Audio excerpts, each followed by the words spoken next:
नमस्कार, माधुरीज किचनमध्ये तुमचं सगळ्यांचं अगदी मनापासून स्वागत आहे। आज मी बनवणार आहे व्हेजिटेबल आप्पे रेसिपी।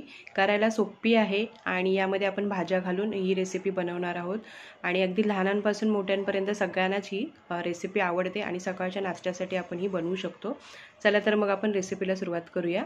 तर इथे बघा एक बाउल घेऊन त्यामध्ये मी इथे 2 वाट्या ह्या रवा घेतलेला आहे। त्यामध्ये 1 वाटी दही घातलेला आहे आणि 1 वाटी आपल्याला यामध्ये पाणी घालायचं आहे। इथे प्रमाण बघा तुम्ही 2 वाट्या मी रवा घेतलाय, 1 वाटी दही, 1 वाटी पाणी घातलेलं आहे आणि हे व्यवस्थित आधी मिक्स करून घ्यायचं आहे आणि आपल्याला हे 15 ते 20 मिनिटं बाजूला ठेवून द्यायचं आहे।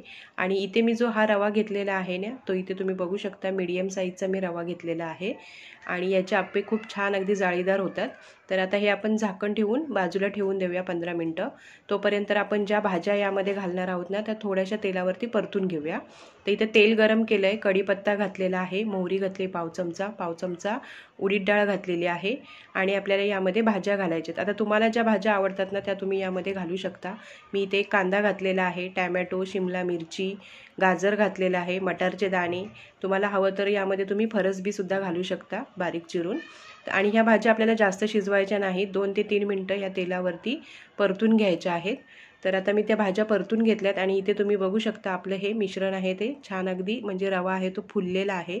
तर यामध्ये आता मी 1 वाटी परत पाणी घातलेलं आहे।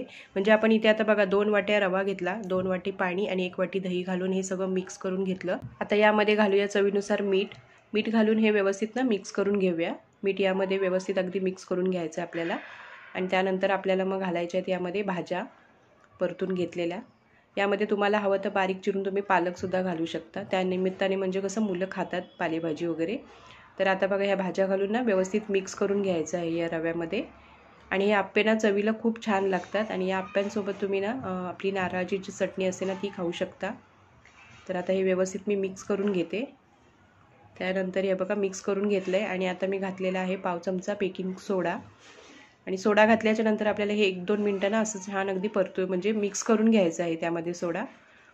हे बघा आता मिक्स करून झालं आहे आणि आता मी गॅसवरती ना आप्प्याचं जे माझं भांडं आहे ते गरम करून घेतलेलं आहे आणि गॅस मी इथे स्लोच ठेवलेला आहे।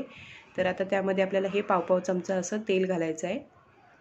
जास्त तेल घालायचं नाही, फक्त पाव चमचा तेल घालून आहे ना हे व्यवस्थित असं पसरवून घ्यायचं आहे तेल। हे बघा अशा प्रकारे ना व्यवस्थित सगळीकडे पसरवून घ्यायचं आहे आणि हे आप्पे चवीला खूप छान लागतात अगदी आणि जाळीदार असे छान होतात। तर आता हे जे आपण मिश्रण केलं ना रव्याचं ते यामध्ये असं घालून सगळीकडे घालून घ्यायचं आहे आणि आपल्याला एक साईड आहे ते 5 ते 6 मिनिटं असं झाकण ठेवून शिजवून घ्यायचे आहे।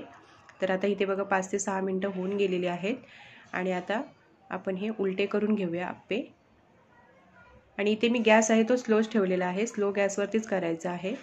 तर हे बघा आता आप्पे पण छान अगदी त्यांना असं गोल्डन कलर आलेला आहे आणि हे तुम्ही सकाळच्या नाश्त्यासाठी करू शकता। अगदी पोटभरीचा नाश्ता आणि पौष्टिक पटकन होणारा नाश्ता आहे। आणि आता वरतून थोडंसं मी तेल घालते चवीला, म्हणजे छान लागतात आप्पे हे दोन्ही साईडने असे खरपूस छान अगदी झालेले। तर आता हे बघा आपले आप्पे आहेत ते झालेले आहेत। मी आता एका प्लेटमध्ये काढून घेते। इथे बघू शकता छान अगदी त्यांना असं कलर आलेला आहे। तर आता हे आप्पे आपण काढून घेऊया एका प्लेटमध्ये।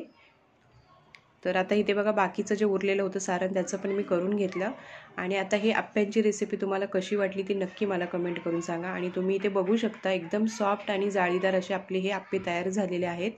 तर आजची रेसिपी तुम्हाला कशी वाटली ती नक्की कमेंट करून सांगा आणि तुम्हाला जर माझे व्हिडिओ आवडत असतील ना तर लाईक करा, शेअर करा। धन्यवाद।